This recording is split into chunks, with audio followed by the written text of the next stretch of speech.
ಇದು ಭಾಳ ಭಾಳ ಸೀರಿಯಸ್, ರೈತ ವಿರೋಧಿ, ರೈತರ ಬಗ್ಗೆ ಒಟ್ಟೆ ಕಾಳಜಿ ಇಲ್ಲಾರ್ದವ್ರು. ಆ ವಿಷಯನೂ ಸತ್ಯವನ್ನು ನಾನು ಇವತ್ತು ಹೇಳಬೇಕಾಗಿದೆ. ಅಧ್ಯಕ್ಷರೇ, ಇವತ್ತು ಈ ಕರ್ನಾಟಕದ ಉತ್ತರ ಕರ್ನಾಟಕದಲ್ಲಿ ಸುಮಾರು 58 ಸಕ್ಕರೆ ಕಾರ್ಖಾನೆ ಅವ. ಈ ರೈತರು ಮುಗ್ಧರಾದ್ದಾರೆ, ಪಾಪ ಅವ್ರಿಗೇನೂ ಗೊತ್ತಿಲ್ಲ. ಕೆಲವೊಂದು ಸೋಕಾಲ್ಡ್ ಟೆಕ್ನಾಲಜಿ ಮತ್ತು ಏನದು ಎಲ್ಲ ತಿಳುವಂತಹ ಒಬ್ರು ಕೆಲವೊಂದು ಮಂದಿ ಅದಾರೆ, ಮೇಧಾವಿಗಳು. ಅವ್ರು ಏನು ಕೊಡ್ತಾರೆ, ಒಂದು ಟನ್ ಕಬ್ಬನ್ನು ನುರಿಸಿದ್ರೆ ಒಂದು ಸಕ್ಕರೆ ಕಾರ್ಖಾನೆಗೆ 14,500 ರೂಪಾಯಿ ಉಳಿತಾವು. ಮತ್ತು ರೈತರು ಅವಾಗ 3,500 ಬೇಡೋದು ಏನು ತಪ್ಪೈತೆ ಅಧ್ಯಕ್ಷರೇ? ನೀವು ಹೇಳಬೇಕಲ್ಲ, 14,500 ರೂಪಾಯಿ ಒಂದು ಟನ್ನಿಗೆ ಉಳಿತಿದ್ರೆ ಇವತ್ತಿನ ಎಲ್ಲ ಸಕ್ಕರೆ ಕಾರ್ಖಾನೆ ಮಾಲಕರು ಹೆಲಿಕಾಪ್ಟರ್ ಇಡ್ತಿದ್ರಿಲ್ರಿ ಲಕ್ಷ್ಮಣಣ್ಣವ್ರ? ಇರ್ತಿದ್ರಿಲ್ಲ? ಯಾಕೆ ಹೇಳ್ತಾರೆ ನೋಡ್ರಿ ಅಧ್ಯಕ್ಷರೇ, ನಾನು ಇಲ್ಲಿ ಲೆಕ್ಕನೇ ಕೊಡ್ತೀನಿ, ಇದನ್ನು ಚಾಲೆಂಜ್ ಮಾಡ್ತೀನಿ. ನನಗೆ 14,500 ರೂಪಾಯಿ ಒಂದು ಟನ್ನಿಗೆ ಉಳಿತಿದ್ರೆ ಇವತ್ತು ನನ್ನ ಸಕ್ಕರೆ ಕಾರ್ಖಾನೆ ಅವರಿಗೆ ಮಾಡ್ಲಿಕ್ಕೆ ಕೊಡ್ತೇನೆ. ನಮ್ಮ ಸಕ್ಕರೆ ಕಾರ್ಖಾನೆ ಮಾಡಿದ್ವಿ ಅಧ್ಯಕ್ಷರೇ. 10 ವರ್ಷದಿಂದ ಪಿ ಚಿದಂಬರಂ ಅವರ ಮಗಳ ಒಂದು ಕಾರ್ಖಾನೆ ಮೊದಲು ರಾಜರಾಜೇಶ್ವರಿ ಇತ್ತು, ಅವರು ಅಲ್ಲಿ ಮಾಡಲಿಕ್ಕೆ ಆಗಲಿಲ್ಲ, ಓಡೋದ್ರು. ಹೈದರಾಬಾದ್ ಒಂದು ಕಂಪ್ನಿ ಅವ್ರು ಮಾಡಲಿಕ್ಕೆ ಆಗಲಿಲ್ಲ, ಓಡೋದು. ಯಾಕಂದ್ರೆ ಚಿದಂಬರಂ ಒಂದು ಅದಕ್ಕೆ ಭೂಮಿ ಪೂಜೆ ಮಾಡಿದ್ರು. 10 ವರ್ಷದಿಂದ ಪಂಜಾಬ್ ನ್ಯಾಷನಲ್ ಬ್ಯಾಂಕ್ನವ್ರ ಅಧ್ಯಕ್ಷರೇ ಆಕ್ಷನ್ಗೆ ಕರೆದ್ರೆ ಒಬ್ಬರು ಅದಕ್ಕೆ ಟೆಂಡರ್ ಹಾಕಲಿಲ್ಲ. ಅಲ್ಲಿ ರೈತರು ಬಂದು ನನ್ನ ಮನೆಗೆ ಬಂದು ನಮ್ಮ ಬಸವರಾಜ್ ಪಾಟೀಲ್ ಸೇಡಮ್ಮವ್ರು ಕರ್ಕೊಂಡು ಬಂದು ಕೈ ಮುಗಿದು ಏನಾರು ಮಾಡಿರಿ, ಪುಣ್ಯ ಕಟ್ಕೋರಿ, ಈ ಕಾರ್ಖಾನೆ ಮಾಡಿರಿ ಅಂತ ಹೇಳಿ ನಾವು ಕಾರ್ಖಾನೆ ಮಾಡಿದ್ರೆ ಅಧ್ಯಕ್ಷರೇ ಇಡೀ ಕರ್ನಾಟಕದಲ್ಲಿ ಒಂದು ಮಾಡೆಲ್ನ ಕಾರ್ಖಾನೆ ಮಾಡಿದ್ದೀವಿ. ನಮಗೇನು ರೈತರ ದುಡ್ಡು ತಿನ್ಬೇಕನ್ನೋಂಥ ಅಷ್ಟು ಕೀಳು ಮಟ್ಟಕ್ಕೆ ಅವಶ್ಯ ಇಲ್ಲ. ಯಾಕಂದ್ರೆ ಲಕ್ಷ್ಮಣ ಸವದಿಯವರು ಕಾಟ ಹೊಡಿದ್ರ ಬಗ್ಗೆ ಮಾತಾಡಿದ್ರು. ರೈತರು 2 ವರ್ಷ ಪಾಪ ಕಾಟ ಹೊಡಿದ್ರ ಬಗ್ಗೆ ಮಾತಾಡಿದ್ರು. ಆದರೆ ಏನು ಕ್ರಮ ಆಯಿತು? ನಾ ಹೇಳ್ತೀನಿ, ಬೇಕಾದಂಗೆ ಕಾಟ ಹಾಕ್ರಿ ನಾನು ಮುಂದೆ. ನಾ ಯಾರು ರೈತರನ್ನ ಕಾಟ ಹೊಡೆದು ಮೋಸ ಮಾಡಿ ರೊಕ್ಕ ಗಳಿಸೋ ಅವಶ್ಯಕತೆ ಇಲ್ಲ ಅಧ್ಯಕ್ಷರೇ. ಇವತ್ತು 1 ಟನ್ ಕಬ್ಬು ಅಧ್ಯಕ್ಷರೇ, ನಾನು ನಮ್ಮ ಭಾಗದ ಹೇಳ್ತೇನೆ, ನಾನು ಆ ಕಡೆ ರಿಕವರಿ ಹೆಚ್ಚಿರ್ಬೋದು ಬಿಡ್ಬೋದು, ಯಾರು ಮಾಡಿದ್ರು ಆ ಲೆಕ್ಕಾಚಾರನೇ ಹೇಳ್ತೀನಿ. ನಮ್ಮ ಕಡೆ 10.25 ರಿಕವರಿ ಇದೆ 1 ಟನ್ನಿಗೆ. 1 ಟನ್ನು ಕಬ್ಬು ನೂರಿಸಿದ್ರೆ ಇವತ್ತು 37 ರೂಪಾಯಿ ಧಾರಣೆ ಇದೆ, 37-38. ಎಷ್ಟು ಬರ್ತದಂದರೆ 102 ಕಿಲೋ 0.50 ಸಕ್ಕರೆ ಬರ್ತದೆ. ಏಟಾಗ್ತದೆ ಅಧ್ಯಕ್ಷರೇ? 3,895. ಮೊಲಾಸಿಸ್ ಕಾಕಂಬಿ ಅದು 1 ಟನ್ನಿಗೆ 45 kg ಮೊಲಾಸಿಸ್. ಇದನ್ನು ಇದು ಮಾಡಿದ್ರೆ 12.15 ಲೀಟ್ರ್ ಇಥನಾಲ್ ಆಗ್ತದೆ. ಅದರಿಂದ 704 ರೂಪಾಯಿ ಬರ್ತದೆ. ಇದನ್ನು ಈ ಇಥನಾಲದ್ದು ಒಂದು ಡಿಸ್ಟಿಲರಿ ಹಾಕ್ಬೇಕಾದ್ರೆ ಅಧ್ಯಕ್ಷರೇ ಎಷ್ಟು ಸಕ್ಕರೆ ಕಾರ್ಖಾನೆಗೆ ಹಣ ಹಾಕಿರ್ತೀವಿ, ಬಂಡವಾಳ ಹಾಕಿರ್ತೀವಿ, ಅಷ್ಟೊಂದು ಡಿಸ್ಟಿಲರಿ ಹಾಕ್ಬೇಕು. ಎಷ್ಟು ಬರ್ತದೆ ಅಧ್ಯಕ್ಷರೇ? 704 ರೂಪಾಯಿ. ವಿದ್ಯುತ್ ಮಾರಾಟ ಅವ್ರು ಲೆಕ್ಕ ಹೇಳ್ತಾರೆ, ಅವರು ಪಂಡಿತರು 6 ರೂಪಾಯಿಗೆ ಲೆಕ್ಕ ಹಾಕಿ ಹೇಳ್ತಾರೆ. ಇದೇ ಕರ್ನಾಟಕ ಸರ್ಕಾರ ನಮ್ಮದು 3 ರೂಪಾಯಿಗೆ ತಗೋದಿಲ್ಲ. ಇಲ್ಲಿ ಸಕ್ಕರೆ ಕಾರ್ಖಾನೆ ಮಾಲಕರು ಯಾರ್ಯಾರು ಅದಾರೆ ಎದ್ದು ಹೇಳ್ಬೋದು. ಯಾಕಂದ್ರೆ ನಾ ಹೇಳ್ತೀನಿ, ಇದು ಸತ್ಯವನ್ನು ಹೇಳ್ಬೇಕಾದಕ್ಕೆ. ಇಲ್ಲಾಂದ್ರೆ ಏನಾಗೈತಿ, ಈ ರೈತರ ಹೋರಾಟವನ್ನು ತಮ್ಗೆ ಹೆಂಗೆ ಬೇಕು ಹಂಗೆ ಟ್ವಿಸ್ಟ್ ಮಾಡ್ತಾ ಇದ್ದಾರೆ. ನಮ್ಮದು 3 ರೂಪಾಯಿ ತಗೋತಾರೆ ಅಧ್ಯಕ್ಷರೇ. ಮಹಾರಾಷ್ಟ್ರ ಸರ್ಕಾರ 5 ರೂಪಾಯಿ 25 ಪೈಸೆ ಖರೀದಿ ಮಾಡ್ತದೆ. 75 ಪೈಸೆ ಸರ್ಕಾರ ಏನ್ರಿ ಲಕ್ಷ್ಮಣವ್ರ? 6 ರೂಪಾಯಿ 25 ಪೈಸೆ ಮಹಾರಾಷ್ಟ್ರದವರು ಕರೆಂಟಿಗೆ ನಮ್ಮದು ತೊಗೊಂಡು ನಮಗೆ ರೊಕ್ಕ ಕೊಡ್ತಾರೆ ಅಧ್ಯಕ್ಷರೇ. ಆದರೆ ಇಲ್ಲಿ ನಮಗೆ ಆ ವಿದ್ಯುತ್ತಿನಿಂದ 96 ರೂಪಾಯಿ ಬರ್ತದೆ. ಆ 96ರಲ್ಲಿ ಪರ್ ಯೂನಿಟ್ 60 ಪೈಸೆ ಮತ್ತು ಮುರ್ಕೋತಾರೆ. ಅಲ್ಲಿಂದ ಬಗ್ಯಾಸ್ ಅಂತ ಹೇಳ್ತಾರೆ. ಕಬ್ಬು ಕೃಷಿಂಗ್ ಆದ್ಮ್ಯಾಗ ಎಷ್ಟು ಕಾರ್ಖಾನೆ ನಡಿಲಾಕ ಉಪಯೋಗ ಆಗಿ ಎಷ್ಟು ಉಳಿತದಲ್ಲ ಅದರಿಂದ 140 ರೂಪಾಯಿ ಬರ್ತದೆ. ಪ್ರೆಸ್ ಮೇಟ್ ಮೊದಲು ಏನು ಮಾಡ್ತಿದ್ರು ರೈತರು ತಮ್ಮ ಹೊಲಗಳಿಗೆ ಹೋಗ್ತಿದ್ರು, ಹೊಲಕ್ಕೆ ಹಾಕ್ತಿದ್ರು. ಈ ಪರಿಸರ ಇಲಾಖೆದವ್ರು ಅದಕ್ಕೆ ರಿಸ್ಟ್ರಿಕ್ಟ್ ಮಾಡ್ಯಾರ, ಹಾಕ್ತಕ್ಕದಲ್ಲ. ಅಂದರೆ 4847 ರೂಪಾಯಿ 1 ಟನ್ನು ಕಬ್ಬು ಕ್ರಷಿಂಗ್ ಮಾಡಿದ್ರೆ ಒಂದು ಕಾರ್ಖಾನೆಗೆ ಬರುವಂಥ ಆದಾಯ. ಇನ್ನು ಅಧ್ಯಕ್ಷರ ಖರ್ಚು ಹೇಳ್ಬೇಕಲ್ಲ, ಇದು ಏನದ ಅಥೆಂಟಿಕೇಟ್ ಇದೆ.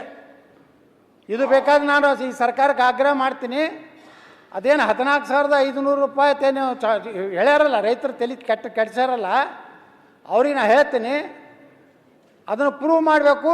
ಇಲ್ಲಕ್ಕಂದ್ರೆ ಅವ್ರ ಮ್ಯಾಗೆ ಕೇಸ್ ಹಾಕ್ಬೇಕು. ಇಲ್ಲಕಂದ್ರೆ ರೈತರನ್ನ ಸುಮ್ಮನೆ ಬೆಂಕಿ ಹಚ್ಚಿದ್ರು. ಉಗಾರ್ ಶುಗರ್ ಫ್ಯಾಕ್ಟ್ರಿಗೆ ಟ್ಯಾಕ್ಟರ್ಗಳಿಗೆ ಬೆಂಕಿ ಹಚ್ಚಿದ್ರು. ಯಾರು ರೈತರ ರೈತರು ಹಚ್ಕೋತಾರೆ ಅಧ್ಯಕ್ಷರ? ಉದ್ದೇಶಪೂರ್ವಕವಾಗಿ ರೈತರ ಹೋರಾಟವನ್ನು ಹಾದಿ ಬಿಡಿಸ್ಬೇಕಂತೇಳಿ ಭಾಷಣ ಮಾಡೋರು ಭಾಳ ಮಂದಿ ಆದಾರೆ, ಹೋಗಲ್ಸ್ತ ಭಾಳ ಮಂದಿ ಮಾತಾಡ್ತಾರೆ. ಒಬ್ಬ ಕಲಬುರಗಿಯಾಗ ಒಬ್ಬ ಮಾತಾಡ್ದ, ಅವ ಯಾರು ಎಕ್ಸಾಂಪಲ್ ಒಂದು ರೇಣುಕಾ ಶುಗರ್ನಾಗಿದ್ದ, ಅವ ಈಗ ಹಸಿರು ಟಾವೆಲ್ ಹಾಕೊಂಡು ಕೂಡಲೇ ರೈತ ಏನು ಮಾತಾಡಿದ್ರು ಗುರ್ತೈತೇನು ಅಧ್ಯಕ್ಷರೇ? 3,500 ಕೊಡದೇ ಇದ್ದರೆ ಸಕ್ಕರೆ ಕಾರ್ಖಾನೆಗಳು ಬೆಂಕಿ ಹಚ್ತೀವಿ. ಸರ್ಕಾರಿ ಕಾರ್ಖಾನೆಗೆ ಬೆಂಕಿ ಹಚ್ಚಿದ್ರೆ ಆ ರೈತನ ಕಬ್ಬು ಯಾರು ತಗೋತಾರೆ? ಬಾಯಾಗ ತಾಳಿಲ್ಲ ಮೇಲೆ ಬಾಯಿಗೆ ಬಂದಂಗೆ ಮಾತಾಡೋದು. 3,500 ರೂಪಾಯಿ ಕೊಡ್ಬೇಕಂತ ಹೇಳ್ತೀರಿ. ಇವತ್ತು ನೀವು FRP ರೇಟ್ ಅಂತ ಹೇಳ್ತೀರಿ. FRP ರೇಟ್ ಏನೈತಿ? 3,550 ರೂಪಾಯಿ. 3,550 ರೂಪಾಯಿ ಒಳಗೆ ಹಾರ್ವೆಸ್ಟಿಂಗ್ ಆ್ಯಂಡ್ ಟ್ರಾನ್ಸ್ಪೋರ್ಟ್ 900 ರೂಪಾಯಿ ಕೂಡಿದೆ. ಹಾಗಾದರೆ ಕೇಂದ್ರ ಸರ್ಕಾರ ಸಕ್ಕರೆ ಬೆಲೆಯನ್ನು ಕನಿಷ್ಠ 45 ರೂಪಾಯಿ ಕಡಿಮೆ ಆಗದಂತೆ ಎಕ್ಸ್ಪೋರ್ಟಿಗೆ ಇವತ್ತು ಸಪೋರ್ಟ್ ಮಾಡೋಂಥ. ಇವತ್ತು ನೋಡಿರಿ, ಇಲ್ಲಿ ನಾವು ಇಥನಾಲ್ ಫ್ಯಾಕ್ಟ್ರಿ ಇದೆ ನಮ್ಮದೇ. ಪ್ರತಿ ವರ್ಷನ 12 ಕೋಟಿ ಲೀಟ್ರು ಇಥನಾಲ್ ನಾನು ತಯಾರು ಮಾಡ್ತೀನಿ. ಮೊನ್ನೆ ನನಗೆ ಒಂದು ವರ್ಷದ ಟೆಂಡರ್ ಆಗಿದೆ 3,15,00,000 ಲೀಟ್ರು. ಇನ್ನು ಉಳ್ಕಿದ ಅದಕ್ಕೆ ಚಲ್ಬೇಕಾ ಅಧ್ಯಕ್ಷರೇ? ನೀವಿಲ್ಲಿ ಹೇಳ್ತೀರಿ, ಇಲ್ಲಿ ಕೂತು ಹೇಳಿದ್ರು ನಮ್ಮ ಮುಖ್ಯಮಂತ್ರಿಗಳು, 2 3 ಫ್ಯಾಕ್ಟ್ರಿ ಮಾಡಿರಲ್ಲ ಅಂತೇಳಿ. ಯಾರು ಮಾಡೋದವ್ರ ಬಗ್ಗೆ ತನಿಖೆ ಮಾಡ್ತೀರಿ? ಒಂದೊಂದೇ ಫ್ಯಾಕ್ಟ್ರಿ ಇಟ್ಟು ಕಷ್ಟ ರೈತರು ನೋಡಿಕೊಂಡು ಮಾಡಿದವ್ರು ಎಲ್ಲರೂ ಲಾಭದಾಗಿಲ್ಲ ಅದಾರ ಅನ್ನುವಂಥದ್ದು. ಇವತ್ತು ಮುಖ್ಯಮಂತ್ರಿಗಳು ಬರೀ ರೈತರ ಸಭೆ ಮಾಡಿದ್ರು. ಕಾರ್ಖಾನೆಗಳ ಸಮಸ್ಯೆ ಏನಂತ 3 ಸಲ ದಕ್ಷಿಣ ಭಾರತ ಸಕ್ಕರೆ ಕಾರ್ಖಾನೆಯ ಅಸೋಸಿಯೇಷನ್ದವರು ಮನವಿ ಮಾಡಿಕೊಂಡ್ರೆ ಮುಖ್ಯಮಂತ್ರಿಗಳು ಕ್ಯಾರಿ ಆಗಲಿಲ್ಲ. ಇವತ್ತು ಅಧ್ಯಕ್ಷರೇ ಖರ್ಚು ಎಷ್ಟು ಬರ್ತೈತೆ ಅನ್ನೋದು ಹೇಳ್ಬೇಕು. 10.25 ರಿಕವರಿಗೆ ಕೆಮಿಕಲ್ ಬೇಕು 80 ರೂಪಾಯಿದು, ಪ್ಯಾಕಿಂಗ್ ಮಟೀರಿಯಲ್ ಬೇಕು 50 kg ಬ್ಯಾಗಿಗೆ 50 ರೂಪಾಯಿ, ಮಷಿನರಿ ರಿಪೇರಿ ನಿರ್ವಹಣೆ ಗ್ರೀಸ್ ಹಾಕಬೇಕು, ಆಯಿಲ್ ಹಾಕಬೇಕು, ಡೀಸೆಲ್ ಹಾಕಬೇಕು 120 ರೂಪಾಯಿ ಪ್ರತಿ ಟನ್ನಿಗೆ ಹೇಳ್ತಾ ಇದ್ದೀನಿ. ಪಗಾರ ಕೊಡಬೇಕು, ಸಂಬಳ ಕೊಡಬೇಕು, ಆಡಳಿತ ಖರ್ಚು 265 ರೂಪಾಯಿ. ಬ್ಯಾಂಕಿಗಳಿಗೆ ಬಡ್ಡಿ ಕೊಡಬೇಕಲ್ಲ ಅಧ್ಯಕ್ಷರೇ? ಇವತ್ತೇನಾದರೂ ಕರ್ನಾಟಕದ ಸಕ್ಕರೆ ಕಾರ್ಖಾನೆಗಳು ಲಾಸ್ ಆದರೆ, ಲಾಸ್ ಆಕ್ಟಿವಿಟಿ ಆಗೋದಿಲ್ಲ ಅಧ್ಯಕ್ಷರೇ. ಕನಿಷ್ಠ ಒಂದೊಂದು ಕಾರ್ಖಾನೆ ನೀವು ಏನು ಬೆಂಬಲ ಇವತ್ತು ಹೇಳಿರಲ್ಲ, ಇದಾದರೆ 200 ರಿಂದ 300 ಕೋಟಿ ರೂಪಾಯಿ ಒಂದೊಂದು ಕಾರ್ಖಾನೆಗಳು ಲಾಸ್ ಆಗ್ತಾವೆ. ಅದರ ಬಡ್ಡಿ 700 ರೂಪಾಯಿ ಆಗ್ತದೆ ಒಂದು ಟನ್ನಿಗೆ. ಡಿಪ್ರಿಸಿಯೇಷನ್ 165 ರೂಪಾಯಿ ಆಗ್ತದೆ. ಇದನ್ನೆಲ್ಲ ನೋಡಿದಾಗ ಅಧ್ಯಕ್ಷರೇ, 1 ಟನ್ ಕಬ್ಬನ್ನು ಇವತ್ತಿನ ನೀವು ಏನು ಬೆಂಬಲ ಏನು ನಿರ್ಣಯ ಮಾಡಿ ಬೆದರಿಸಿ, ಡಿ ಸಿಗಳು ಬೆದರಿಕೆ ಹಾಕಿ ನಮ್ಮ ಕಡೆ ಸಹಿ ತೊಗೊಂಡ್ರು. ಬೆದರಿಕೆ ಹಾಕಿದ್ರು, ಮಾಡದೇ ಇದ್ರೆ ನಿಮ್ಮ ಬಂದ್ ಮಾಡ್ತೀವಿ, ನಿಮ್ಮ ಪರಿಸರದಿಂದ ನೋಟಿಸ್ ಕೊಡ್ತೀವಿ. ಎಲ್ಲಿಗೆ ತರೋರದಿರಿ ನೀವು ಕಾರ್ಖಾನೆಗಳನ್ನ? ಬಂದ್ ಮಾಡಿಸಿದ್ರಪ್ಪ. ಏನು ಸಾಧನೆ ಏನು ಮಾಡ್ತೀರಿ ನೀವು? ಎಲ್ಲ ಕಬ್ಬುಗಳು ಎಲ್ಲಿ ಹೋಗ್ಬೇಕು ಅಧ್ಯಕ್ಷರೇ?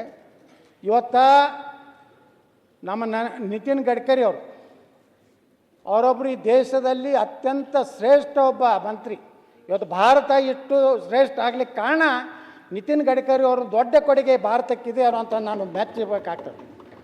ಇಥನಾಲ್ ಅನ್ನುವಂಥದ್ದು ತೆಗೆದೇ ಇದ್ದಿದ್ರೆ ಈ ರೈತರಿಗೆ ಯಾರೂ 3 ಸಾರಿ ಯಾರೂ ಕೊಡ್ತಿರಲಿಲ್ಲ.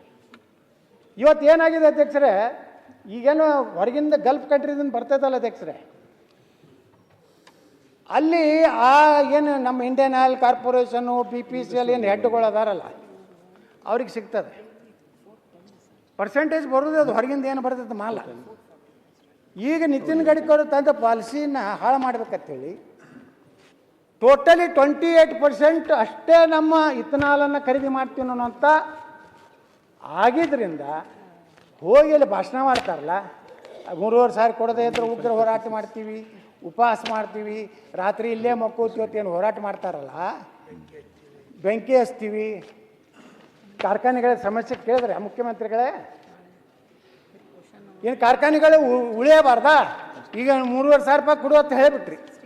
ಇವತ್ತು 14,500 ಒಂದು ಟನ್ನಿಗೆ ಉಳಿತೈತೇನು ಹೇಳ್ತಾರಲ್ಲ, ಆ 14,500 ಉಳಿತಿದ್ರೆ ನಾ ಇದೇ ಸದನದಾಗ ಘೋಷಣೆ ಮಾಡ್ತೀನಿ 5,000 ರೂಪಾಯಿ ಟನ್ ನಾನು ಕೊಡ್ಲಿಕ್ಕೆ ರೆಡಿ ಇದ್ದೀನಿ. ಸಾಧ್ಯತೆ ಅಧ್ಯಕ್ಷರೇ, ಸಹಕಾರಿ ಕ್ಷೇತ್ರದಲ್ಲಿ ಸಕ್ಕರೆ ಕಾರ್ಖಾನೆಗಳಿದ್ದು ಇವತ್ತೆಲ್ಲ ಹಾಳದು. ಇವತ್ತು ಮೈ ಶುಗರ್ ಏನಾಯಿತು, ಪಾಂಡವಪುರ ಏನಾಯಿತು, ಅಲ್ಲಿ ಬೀದರ್ನಲ್ಲಿ ಬೀದರ್ ಯಾವುದು ಸಹಕಾರಿ ಸಕ್ಕರೆ ಕಾರ್ಖಾನೆ ಏನಾಯಿತು, ಎಲ್ಲ ಲೀಸ್ಗಳನ್ನು ಯಾರಿಗೆ ಕೊಟ್ರಿ? ಪ್ರೈವೇಟ್ ಕಂಪ್ನಿ ಕೊಟ್ರಿ. ಯಾಕೆ ಕೊಟ್ರಿ?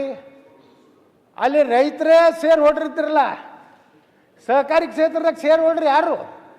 ಕಬ್ಬು ಬೆಳೆಯುವ ಬೆಳೆಗಾರನೇ ಶೇರ್ ಹೋಲ್ಡ್ರು.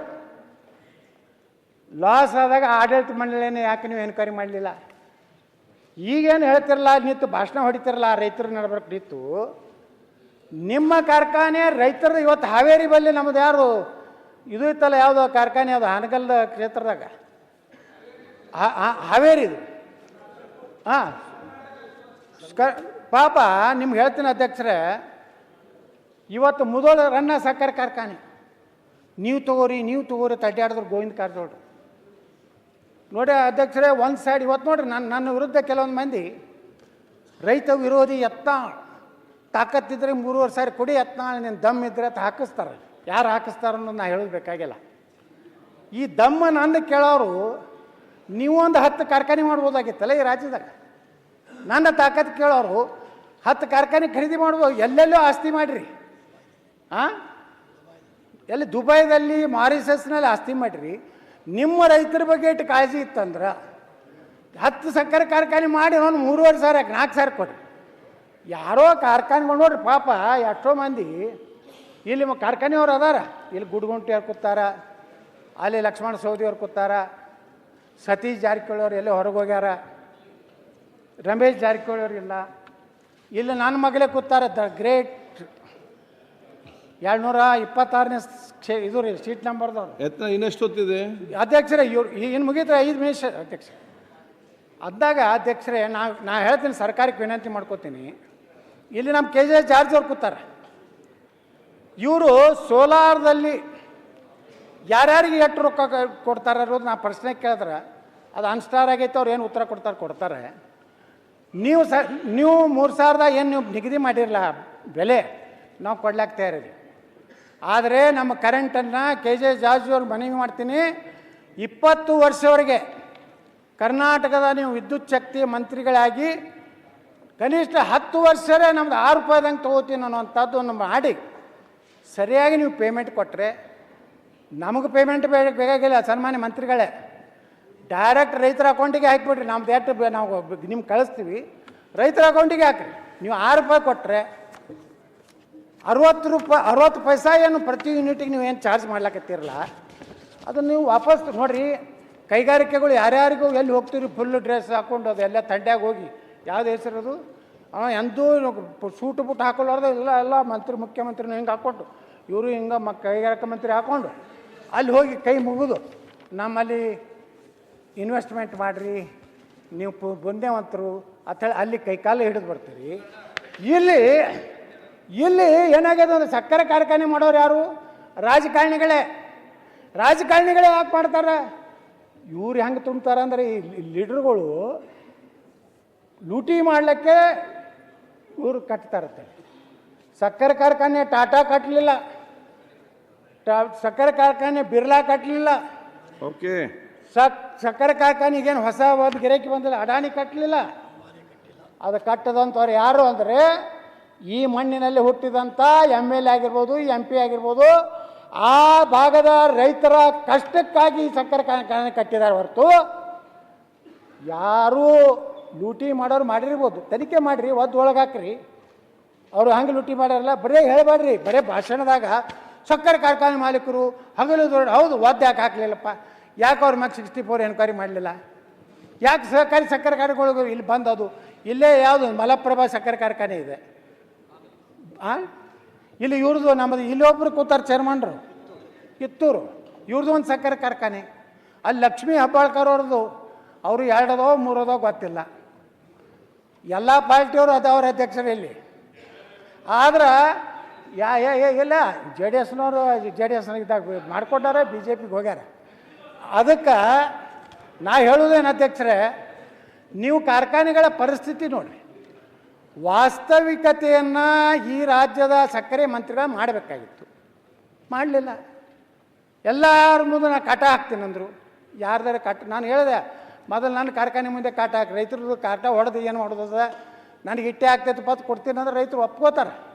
ಓಕೆ, ಅದಕ್ಕೆ ಹೇಳ್ತೀನಿ ಅಧ್ಯಕ್ಷರೇ, ಒಂದು ಕಮಿಟಿಯನ್ನು ಎಕ್ಸ್ಪರ್ಟ್ಸ್ ಕಮಿಟಿ ಸಕ್ಕರೆ ಕಾರ್ಖಾನೆಗಳ ಕಷ್ಟ ಏನಿದೆ, ಯಾವ ರೀತಿ ಸಕ್ಕರೆ ಕಾರ್ಖಾನೆಗಳ ಪರಿಸ್ಥಿತಿ ಇದೆ, 1 ಟನ್ನಿಗೆ ರೈತರ ಕಷ್ಟ ಏನಿದೆ, ಕಾರ್ಖಾನೆಗಳ ಕಷ್ಟ ಏನಿದೆ, ಇದನ್ನು ರಿವೈವಲ್ ಮಾಡಬೇಕಾದ್ರೆ, ಪುನಶ್ಚೇತನ ಮಾಡಬೇಕಾದ್ರೆ ಕೈಗಾರಿಕೆ ಮಂತ್ರಿಗಳು, ವಿದ್ಯುತ್ ಮಂತ್ರಿಗಳು, ಸಕ್ಕರೆ ಮಂತ್ರಿಗಳು ಎಲ್ಲರೂ ಕೂಡಿ ಚರ್ಚೆ ಮಾಡಿ ಕಾರ್ಖಾನೆಗಳನ್ನು ಉಳಿಸ್ರಿ.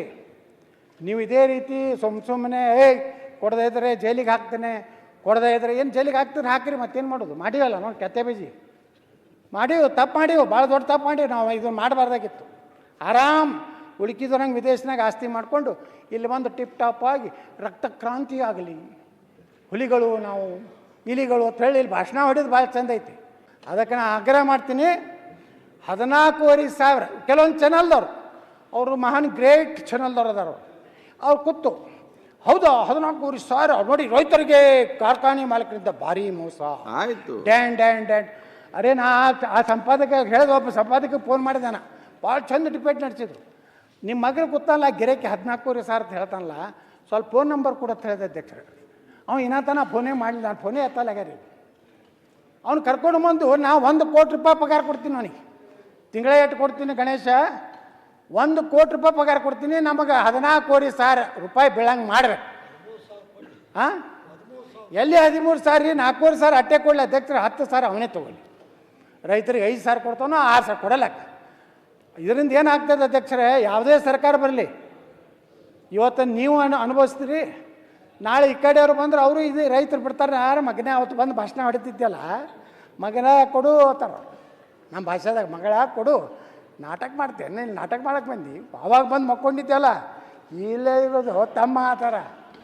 ಹಾಂ ಬರೇ ಇಂಥ ಇವತ್ತು ಮೆಕ್ಕೆಜೋಳ ಮಾಡಿದ್ರೆ ಅಧ್ಯಕ್ಷರೇ 2,400 ತೊಗೋಬೇಕಂತ ಕಂಡೀಷನ್ ಮಾಡಿದೆ. 2,400 ತೊಗೊಂಡು 1 ಲೀಟ್ರ್ ನಾವು ಎಥನಾಲ್ ತಯಾರು ಮಾಡಬೇಕಾದ್ರೆ 73 ರೂಪಾಯಿ ಆಗ್ತದೆ, ಇನ್ನು 2 ರೂಪಾಯಿ ಯಾರು ಕೊಡ್ತಾರೆ? ಈ ಲಾಸು ಇವತ್ತು ಅಧ್ಯಕ್ಷರು ನಿಮ್ಗೆ ಹೇಳ್ತೀನಿ, ಒಂದು ಅಂಕಿ ಸಂಖ್ಯೆ ಹೇಳಿ ನಾನು ಮುಗಿಸ್ತೀನಿ. 10.25 ರಿಕವರಿ ಇದ್ದವ್ರಿಗೆ 1 ಟನ್ ಕ್ರಾಸಿಂಗ್ ಈಗಿನ ರೇಟ್ ಏನು ನೀವು ಫಿಕ್ಸ್ ಮಾಡಿರಲ್ಲ, ಅದನ್ನು ಕೊಟ್ಟರೆ 883 ರೂಪಾಯಿ ಲಾಸ್ ಆಗ್ತದೆ ಅಧ್ಯಕ್ಷರು. 5 ಲಕ್ಷ ಟನ್ನು 900 ಹಿಡೀರಿ, 945 ಎಟ್ರಿ 45 ಕೋಟಿ ಆಗ್ತದಿಲ್ಲ ರೀ ಗುಡ್ಗುಂಟೆವ್ರ. ಹಾಂ ಅಧ್ಯಕ್ಷರೇ, ಇದು ರಿಕವರಿ 10.75 ಇದ್ದರೆ 745 ರೂಪಾಯಿ ಲಾಸ್ ಇದು ಅಧ್ಯಕ್ಷರೇ, ಬಡ್ಡಿ ತುಂಬುವುದಾಗೋದಿಲ್ಲ. ಇನ್ನು ಮುಂದೆ ನಾವು ಎಲ್ಲಿದ್ದು ತಂದು ಅದಕ್ಕೆ ಹಾಕೋದು, ಯಾರೂ ಸಾಲ ಕೊಡೋದಿಲ್ಲ ಅಧ್ಯಕ್ಷರೇ. ಇವತ್ತು ಸಕ್ಕರೆ ಕಾರ್ಖಾನೆ ಅಂದರೆ ಯಾರೂ ಸಾಲ ಕೊಡೋದಿಲ್ಲ. ಈ ರಾಜ್ಯದಾಗ ಏನಾರೇ ರೈತರ ಪರವಾಗಿ ಸಕ್ಕರೆ ಕಾರ್ಖಾನೆ ಒಳಗಾಗಿದ್ದು ಅದು ಸಹಕಾರಿ ಕ್ಷೇತ್ರದಿಂದ ಅಂತೇಳಿ ನಾನು ಭಾಳ ಹೆಮ್ಮೆಯಿಂದ ಅವ್ರು ಹೇಳಕ್ಕೆ ಬಯಸ್ತಾ ಇದ್ದೀನಿ. ಸಹಕಾರಿ ಕ್ಷೇತ್ರ ಇರದೇ ಇದ್ದರೆ ಸಕ್ಕರೆ ಕಾರ್ಖಾನೆಗಳೇ ಆಗ್ತಿರ್ಲಿಲ್ಲ ಅಧ್ಯಕ್ಷರೇ. ಇವತ್ತು ರೈತರು ಪಾಪ ಅವ್ರಿಗೆ ಮುಗ್ಧದಾರೆ, ಅವ್ರಿಗೆ ತಲೆ ಕೆಡಿಸ್ತಾರೆ. ನನಗೂ ಹೇಳಿದ್ರು, ಬರ್ರಿ ನೀವು ಎಲ್ಲಿ ಅದು ಯಾವುದು ಗುರ್ಲಾಪುರ ಕ್ರಾಸಿಗೆ ಬರ್ರಿ ಅಂತ. ನಾ ಬಂದು ಏನು ಬೋಗಸ್ ಭಾಷಣ ಮಾಡಲಿ ಅಲ್ಲಿ ಏನು ಹೇಳಿ, ನಾನೇ ಒಬ್ಬ ಸಕ್ಕರೆ ಕಾರ್ಖಾನೆ ಒಬ್ಬ ಅಧ್ಯಕ್ಷ. ಇವರು ಮೀಡಿಯಾದವ್ರು ಹೆಂಗೆ ಹೊಡಿತಾರೆ ಗುರ್ತೇನೆ ಅಧ್ಯಕ್ಷ, ಸಕ್ಕರೆ ಕಾರ್ಖಾನೆ ಮಾಲೀಕರ, ನಾವು ಮಾಲೀಕರಲ್ಲ ಅಧ್ಯಕ್ಷರೇ. ಆಯಿತು, ನಾವು ಸಹಕಾರಿ ಅಧ್ಯಕ್ಷರಟ್ಟೆ. ಇವತ್ತು ನಾ ಇರ್ತೀನಿ, ನಾಳೆ ಮತ್ತೊಬ್ಬ ಇರ್ತಾನೆ. ಅದಕ್ಕೆ ಸಿದ್ದರಾಮಯ್ಯನವರು ಇಷ್ಟೊಂದು ನಿರ್ಲಕ್ಷ್ಯ ಸಕ್ಕರೆ ಕಾರ್ಖಾನೆಗಳ ಬಗ್ಗೆ ಭಯಂಕರ ಹಗುರವಾಗಿ ತಿಳ್ಕೊಂಡಾರಲ್ಲ. ಮುಂದಿನ ವರ್ಷ ನಮ್ಮ ರಾಜು ಕಾಗೇವ್ರು ಏನು ಹೇಳ್ದಾರಲ್ಲ, ಜೂನ್ದಾಗ ನೀವು ಸಭೆ ಕರೀರಿ, ರೇಟ್ ಫಿಕ್ಸ್ ಮಾಡಿರಿ. ಕೆಲವೊಂದು ಮಂದಿಗೆ ಏನಾಗ್ಬಿಟ್ಟದ, ಸ್ಟ್ರೈಕ್ ಮಾಡೋದು. ಯಾವಾಗ ಸ್ಟ್ರೈಕ್ ಮಾಡ್ತಾರೆ ಗೊತ್ತೈತೇನು ಅಧ್ಯಕ್ಷರೇ? ನಾವು ಈ ಗ್ಯಾಂಗ್ಗಳು ತರ್ತೀವಿ ರೀ ಮಹಾರಾಷ್ಟ್ರದಿಂದ. ಒಂದೊಂದು ಕಾರ್ಖಾನೆಯವ್ರು 8 ಕೋಟಿ ರೂಪಾಯಿ ಇನ್ವೆಸ್ಟ್ಮೆಂಟ್ ನಮ್ಮ SR ಪಾಟೀಲ್ ಎತ್ತೊಳಗೆ ಕಾಂಗ್ರೆಸ್ನ ಒಬ್ಬರು ಸಕ್ಕರೆ ಕಾರ್ಖಾನೆ ಮಾಡ್ಯಾರ. 75ರಿಂದ 80 ಕೋಟಿ ರೂಪಾಯಿ ಮಹಾರಾಷ್ಟ್ರದಲ್ಲಿ ಅಡ್ವಾನ್ಸ್ ಕೊಡ್ತೀವಿ ಅಧ್ಯಕ್ಷ. ಅದರಾಗ ಪ್ರತಿ ವರ್ಷ ಒಂದು ಸಕ್ಕರೆ ಕಾರ್ಖಾನೆ 8ರಿಂದ 10 ಕೋಟಿ ರೂಪಾಯಿ ಅಲ್ಲಿ ಇರುವುದೇ ಇಲ್ಲ ಅಧ್ಯಕ್ಷರು. ಅವ್ರು ಏನೂ ಮಾಡೋಕ್ಕಾಗೋಲ್ಲ. ಒಂದು ಪತ್ರೆ ಜಂಗತಿ ಪತ್ರೆ ಇರ್ತದೆ, ಜಳಗಾವ, ಜಾಲ್ನಾ. ಆಯ್ತು, ಇದು ಯಾಕೆ ಹೇಳ್ತೀನಿ ಅದು ಅಧ್ಯಕ್ಷರೇ, ಇದನ್ನ ಯಾರೂ ಮಾತಾಡೋದಿಲ್ಲ. ಎಲ್ಲರೂ ರೈತರ ಪರವಾಗಿ ಮಾತಾಡ್ತಾರೆ. ರೈತ ಯಾವಾಗ ಉಳಿತಾನ? ಕಾರ್ಖಾನೆ ಉಳಿದ್ರೆ ಉಳಿತಾನ. ರೈತರನ್ನ ನೀವು ಮುಣಗಿಸ್ಲಾಕ ಈ ರೀತಿ ಸಿದ್ದರಾಮಯ್ಯನವರು ನೀವು ಕೇಂದ್ರ ಮ್ಯಾಗ ಹಾಕೋದು, ಕೇಂದ್ರದವ್ರು ರಾಜ್ಯದ ಮ್ಯಾಗ ಹಾಕೋದು, ಇದು ನಮಗೆ ಬೇಕಾಗಿಲ್ಲ. ವಾಸ್ತವಿಕತೆ ಕೇಂದ್ರದ್ದು ಜವಾಬ್ದಾರಿ ಇದೆ. ಇವತ್ತು ನೀವು 71 ರೂಪಾಯಿ ಮೆಕ್ಕೆಜೋಳ ಪ್ರತಿ ಲೀಟ್ರಿಗೆ ಇಥನಾಲ್ ಕೊಡ್ತಿರಲ್ಲ, ಅದನ್ನು 75 ಮಾಡಿ. 65 ರೂಪಾಯಿ ಇವತ್ತೇನು ನಮ್ಮ ಕಬ್ಬಿನ ಮೇಲಿನ ಇಥನಾಲ್ ಕೊಡ್ತಿರಲ್ಲ, ಅದನ್ನು 70 ರೂಪಾಯಿ ಮಾಡಿರಿ. ಅಕ್ಕಿ ನೋಡ್ರಿ ಅಧ್ಯಕ್ಷರೇ, ನಿಮ್ಗೆ ಇಷ್ಟು ಕೆಟ್ಟ ಅನ್ನಿಸ್ತದ. ಒಂದು ಕಡೆ ಬಡವರಿಗೆ ಅಕ್ಕಿ ಇಲ್ಲ ಅಂತ ನಾವು ಹೇಳ್ತೀವಿ. ಈಗ ನನಗೆ ಲಕ್ಷ್ಮಣನವ್ರು 1,000 ಟನ್ ಬಸನಗೌಡ ಮಾನ್ಯ ಅಧ್ಯಕ್ಷರೇ, ಬಸನಗೌಡ ಪಾಟೀಲರು 2 ವಿಷಯ ತೊಗೊಂಡು ಮಾತಾಡ್ತಾ ಇದ್ದಾರೆ. ಒಂದು ಸಕ್ಕರೆ ಕಾರ್ಖಾನೆ, ಇನ್ನೊಂದು ಇಥನಾಲ್ ಬಗ್ಗೆ. ಇಥನಾಲ್ಗೆ 75 ರೂಪಾಯಿ ಕೊಡಬೇಕು ಅಂತ ಕೇಳ್ತಾ ಇದ್ದೀರಿ. ಆಯಿತು, 75 ರೂಪಾಯಿ ಕೊಡ್ತಾರಂತ ಇಟ್ಕೊಡ್ರಿ. ಏನು ಮಾಡ್ತೀರಿ ನೀವು ಪ್ರೊಡಕ್ಷನ್ ಮಾಡಿ? ಹೇಳ್ರಿ, ಅದನ್ನು ನೀವು ಹೇಳ್ರಲ್ಲ ಅಧ್ಯಕ್ಷರೇ. ನೀವು ಆಡಳಿತ ಪಕ್ಷದವ್ರ ಅಂಕಿ ಸಂಖ್ಯೆ ಹೇಳ್ರಿ. ನನಗೆ ಎಷ್ಟು ನಾನು ತೊದಲು ನೋಡಿ ಹೇಳೀನಿ. ಈಗ ಇಡೀ ರಾಜ್ಯದಲ್ಲಿ ಗೋವಿನ ಜೋಳ ರೇಟ್ ಬಿತ್ತು ಅಧ್ಯಕ್ಷ. 4ರಿಂದ 5 ವರ್ಷ ತನಕ ಇವತ್ತು ಗೋವಿನ ಜೋಳದ ರೇಟು 2,400 ರೂಪಾಯಿ ಫಿಕ್ಸ್ ಇತ್ತು. ಈ ವರ್ಷ ಗೋವಿನ ಜೋಳದ ರೇಟ್ ಯಾಕೆ ಬಿತ್ತು? ನಾವು ವಿರೋಧ ಪಕ್ಷದ ನಾಯಕರು ಮಾತಾಡೋ ಮುಂದೆ ಏನೋ ಮಾತಾಡೋದು ಬೆಳಕು ಚೆಲ್ತಾರಂತ ನಾನು ಗಮನ ಹರಿಸಿದೆ. ಪಕ್ಕಕ್ಕಿದ್ದ ಉಪನಾಯಕರು ಏನಾದ್ರು ಬೆಳಕ ಚೆಲ್ತಾರಂದ್ರೆ ಅವರು ಯಾಕೋ ಬಂದ್ ಮಾಡ್ಕೊಂಡು ಕುಂತರು. ಅಧ್ಯಕ್ಷರೇ, ಇಡೀ ದೇಶದೊಳಗೆ ಇಥನಾಲ್ ಪ್ರೊಡಕ್ಷನ್ ಮಾಡ್ತಕ್ಕಂಥದ್ದು ಒಂದು ಹೊಸ ಇಂಡಸ್ಟ್ರಿ ಬಂದಿದೆ. ಅದರಿಂದ ಕಬ್ಬು ಬೆಳೆಗಾರರಿಗೆ ಲಾಭ ಆಗಿದೆ, ಕಾರ್ಖಾನೆಯವ್ರಿಗೆ ಲಾಭ ಆಗಿದೆ, ಗೋವಿನ ಜೋಳ ಬೆಳೀತಕ್ಕಂಥವ್ರಿಗೆ ಲಾಭ ಆಗಿದೆ, ಮತ್ತು ಭತ್ತ ಬೆಳೀತಕ್ಕಂಥವ್ರಿಗೆ ಲಾಭ ಆಗಿದೆ. ಕೇಂದ್ರ ಸರ್ಕಾರ ಇವತ್ತಿನ ದಿವಸ ನಾವೇನು ಇಥನಾಲನ್ನು ಪ್ರೊಡಕ್ಷನ್ ಮಾಡ್ತೀವಿ, ನಮ್ಮ ರಾಜ್ಯದಿಂದ ಎಷ್ಟು ತೊಗೊಳ್ತಾ ಇದ್ದಾರೆ, ಮಹಾರಾಷ್ಟ್ರದಿಂದ ಎಷ್ಟು ತೊಗೊಳ್ತಾ ಇದ್ದಾರೆ, ಗುಜರಾತಿದಿಂದ ಎಷ್ಟು ತೊಗೋತಾರೆ ಅಂತಕ್ಕಂಥದ್ದು ಸ್ವಲ್ಪ ಅವಲೋಕನ ಮಾಡಬೇಕಲ್ಲ. ಗುಜರಾತದಲ್ಲಿ ಪ್ರೊಡಕ್ಷನ್ ಆಗಿರ್ತಕ್ಕಂಥದ್ದು 100% ತೊಗೋತಾರೆ. ಮಹಾರಾಷ್ಟ್ರದಲ್ಲಿ ಪ್ರೊಡಕ್ಷನ್ ಆಗಿರ್ತಕ್ಕಂಥದ್ದು 60% ತೊಗೋತಾರೆ. ಕರ್ನಾಟಕದಲ್ಲಿ ಪ್ರೊಡಕ್ಷನ್ ಆಗಿರ್ತಕ್ಕಂಥದ್ದು 30% ತೊಗೋತಾರೆ. ಗೋವಿನ ಜೋಳದ ರೇಟ್ ಯಾಕೆ ಬಿತ್ತು ಅಂದರೆ, ನಾನು 1 ಕೋಟಿ ಲೀಟರ್ನ ಉತ್ಪಾದನೆ ಮಾಡ್ತಕ್ಕಂಥವನು ನಾನೇನು ಮಾಡ್ತಾ ಇದ್ದೇನೆ ಅಂದರೆ ಅದನ್ನು 30 ಲಕ್ಷಕ್ಕೆ ನಾವು ರಿಸ್ಟ್ರಿಕ್ಟ್ ಮಾಡಬೇಕಾಗಿದೆ. ಹೆಚ್ಚಿನ ಗೋವಿನ ಜೋಳ ತೊಗೊಳ್ಳೋದು ಖರೀದಿ ಮಾಡಲಿಕ್ಕೆ ಆಗಲ್ಲ. ಅದರಿಂದ ಭಾಳ ದೊಡ್ಡ ಪ್ರಮಾಣದಲ್ಲಿ ಗೋವಿನ ಜೋಳ ಇವತ್ತು ಬೆಳೆದಿದೆ. ಅದರ ಜೊತೆಗೆ ಏನು ಗ್ರೇನ್ ಬೇಸ್ ಇಂಡಸ್ಟ್ರಿಗಳದಾವೆ, ಇಥನಾಲ್ ಫ್ಯಾಕ್ಟ್ರಿಗಳು, ಅವ್ರಿಗೆಲ್ಲರಿಗೆ 30% ಕೊಟ್ಟಿರೋದ್ರಿಂದ, ಅವರು ಖರೀದಿ ಕೇಂದ್ರನ ಬಂದ್ ಮಾಡಿದ್ರಿಂದ, ರೈತರ ಹತ್ರ ಬಫರ್ ಸ್ಟಾಕ್ ಉಳಿದ್ರಿಂದ ಮಾರ್ಕೆಟ್ರಲ್ಲಿ ರೇಟ್ ಬಿದ್ದಿದೆ ಅಂತಕ್ಕಂಥದ್ದನ್ನು ಕೂಡ ನಾನು ಆ ಕಡೆ ಇರ್ತಕ್ಕಂಥ ನಮ್ಮ ಸ್ನೇಹಿತರಿಗೂ ಸ್ವಲ್ಪ ಮಾಹಿತಿ ಕೊಡಲಿಕ್ಕೆ ಬಯಸ್ತೀನಿ.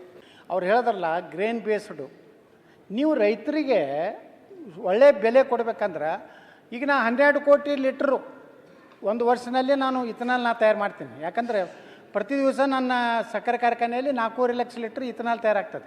ನಾನು ಅಲ್ಲಿ ಸಕ್ಕರೆ ಇಲ್ಲ ಅಧ್ಯಕ್ಷರೇ, ಸಕ್ಕರೆ ಬೇಕಾದ್ರೆ ಮತ್ತೆ ಕಿರಾಣಿ ಅಂಗಡಿಗೆ ಹೋಗ್ಬೇಕು ನಾ. ಈಗ ನಂದು 12 ಕೋಟಿ ಒಳಗೆ ನೀವು ಬರೀ 3 ಕೋಟಿ ತೊಗೊಂಡ್ರೆ ನಾನು ಉಳ್ಕಿದ್ದು ಏನು ಮಾಡಬೇಕು? ಅವಾಗ ನಾನು ಪರ್ಚೇಸ್ ಮಾಡೋದಿಲ್ಲ, ನಾ ಮಾರ್ಕೆಟಿಗೆ ಬರೋದಿಲ್ಲ, ರಿಸ್ಟ್ರಿಕ್ಟ್ ಆಗಿಬಿಡ್ತೀನಿ. ನಾನು 3 ಲಕ್ಷಕ್ಕೆ 3 ಲಕ್ಷ ಟನ್ದಕ್ಕೆ ಎಷ್ಟು ಕಬ್ಬು ಬೇಕು ಮೆಕ್ಕೆಜೋಳ ತೊಗೊಂಡು ಕೂತ್ಬಿಡ್ತೀನಿ. ನೀವು 2,400 ಮಾಡಿದ್ರು ಎಲ್ಲಿ ಕೊಡೋರು? ನೀವು ಸರ್ಕಾರ ಎಕ್ಸೈಸ್ DC ಕಡೆಯಿಂದ ದಬಾವ್ ಹಾಕ್ತೀರಿ, ತೊಗೋಬೇಕು ಅಂತೇಳಿ. ಕೃಷಿ ಆಧಾರಿತವಾದಂಥ ಕಾರ್ಖಾನೆಗಳ ಮೇಲೆ ಇವ್ರು ದಬ್ಬಾಳಿಕೆ ಮಾಡ್ತಾರೆ. ಸಿಮೆಂಟ್ ಕಾರ್ಖಾನೆಗಳ ಮ್ಯಾಗೆ ದಬ್ಬಾಳಿಕೆ ಮಾಡ್ತೀರಾ? ಕೆಮಿಕಲ್ ಫ್ಯಾಕ್ಟ್ರಿಗಳ ಮ್ಯಾಗೆ ದಬ್ಬಾಳಿಕೆ ಮಾಡ್ತೀರಾ? ಬೇಕಾದಷ್ಟು ಪರಿಸರ ಸತ್ಯಾನಾಶ ಆಗಿರ್ತದೆ. ಆದರೆ ಇವು ಸಕ್ಕರೆ ಕಾರ್ಖಾನೆಗಳ ಪರಿಸ್ಥಿತಿ ಭಾಳ ಗಂಭೀರ ಇದೆ. ನಾನು ಮುಖ್ಯಮಂತ್ರಿಗೆ ಆಗ್ರಹ ಮಾಡ್ತೀನಿ, ಇದನ್ನು ಒಂದು ತಂಡ ನೇಮಿಸ್ರಿ, ಒಂದು ಎಕ್ಸ್ಪರ್ಟ್ ತಂಡ. ಎಷ್ಟು ವಾಸ್ತವಿಕವಾಗಿ ನಮಗೇನು ₹1 ಅದರಿಂದ ಲಾಭ ಬೇಕಾಗಿಲ್ಲ, ನಾವು ಮಾಡಿದ್ದೇ ರೈತರ ಸಲುವಾಗಿ. ನಾವು ₹1 ಸಹ ಬೇಡ, ಅದರಿಂದ ತಿಂದು ನಾವು ಬದುಕುವಂಥದ್ದು ಕಾರ್ಖಾನೆ ಮಾಲೀಕರಿಗೆ ಬೇಕಾಗಿಲ್ಲ. ನಮಗೆ ಎಷ್ಟು ನಮ್ಮ ಕಾರ್ಖಾನೆ ಸೇಫ್ ಆಗ್ತದೆ, ಎಷ್ಟು ಹಣ ರೈತರಿಗೆ ಕೊಡ್ಲಿಕ್ಕೆ ಆಗದೇ ಇದ್ದರೆ ಉಳ್ಕಿದ್ದು ನೀವು ರೈತರಿಗೆ ಬೆಂಬಲವಾಗಿ ಅವ್ರಿಗೆ ಡೈರೆಕ್ಟ್ ಅವ್ರ ಅಕೌಂಟಿಗೆ ಹಾಕಿರಿ. ನೀವು ಮಾಡಿದಂಥ ನೀವು ಟೆನ್ಷನ್ ಮಾಡಿಕೊಂಡು ನಿಮಗೆ ಬಾಯಿಗೆ ಬಂದಾರ ಬೈದಾರ, ಅಲ್ಲಿ ಏನಾಗ್ಬಿಡ್ತದೆ ಅಧ್ಯಕ್ಷರ, ಕೂಡಿದವರು ಒಬ್ಬ ಮಂತ್ರಿಗಳು ಬಂದಾರ ಅಂದ್ರೆ ಗೌರವ ಕೊಡುವಂಥದ್ದು ಕೂಡ್ತಿರೋದಿಲ್ಲ, ಯಾವ್ಯಾವ ಕೂಡಿಬಿಟ್ಟಿರ್ತಾರೆ. ಈಗೇನಾಗ್ಬಿಟ್ಟದ ಅಂದ್ರೆ ನಾವು ಕಳ್ಳರಾಗಿಬಿಟ್ಟಿವಿ, ನಾವೊಬ್ರು ದರೋಡಿಕೋರಾಗಿವಿ. ಈ ಪುಕ್ಷಟಿ ಲೀಡರ್ಗಳು ಏನದಾರಲ್ಲ, ಹೋಗಿ ಪುಕ್ಷಟಿ ಭಾಷಣ ಮಾಡ್ಲಿಕ್ಕೆ ಯಾವ ಪರ್ಮಿಷನ್? ಊರವರೆಗೆ ಹೋಗಿ ನೀವು ತೊಯ್ಕೊಳಕ್ಕೆ ಗೌಡಂದ ಅದಕ್ಕೆ ಪರ್ಮಿಷನ್ ಅಂತ ಹೊಡಿತಾರೆ.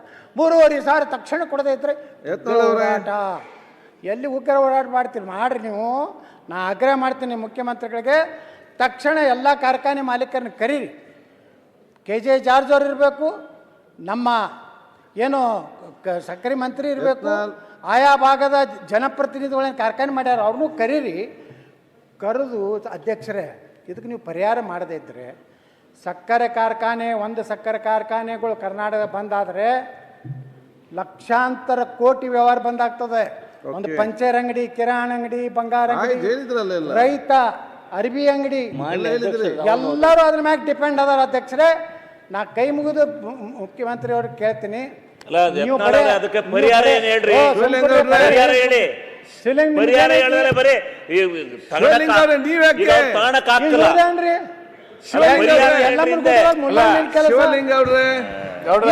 ಅಧ್ಯಕ್ಷ ಎಲ್ಲಮ್ಮ ಕೂಡದಾಗ ಈ ಮುಲ್ಲಂದ್ ಏನು ಕೆಲಸ? ಸುಮ್ಮನೆ ಬಾಯಿ ಹಾಕ್ತಾರೆ.